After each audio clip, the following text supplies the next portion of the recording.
Hi everyone, in front of me I've got a RedMagic 10R and let me share with you how to change the wallpaper on this device.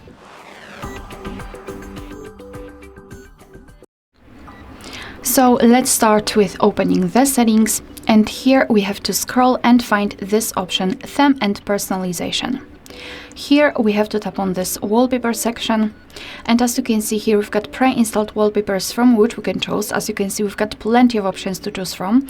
What is more, you can tap on this, let's say, picture icon in the right upper corner and then enter your own photos and set them as a wallpaper. So let me choose something, maybe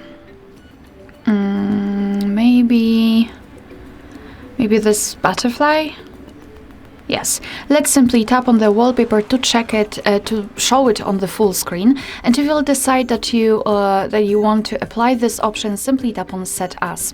Now you can decide where you want to set it, so as a home screen, lock screen, or both. And I will choose both options, so it should appear on both home and lock screens. Now we can go back, and as you can see, the wallpaper has been applied successfully. Alright, so that will be all. Thank you so much for watching. Please hit the subscribe button and leave the thumbs up.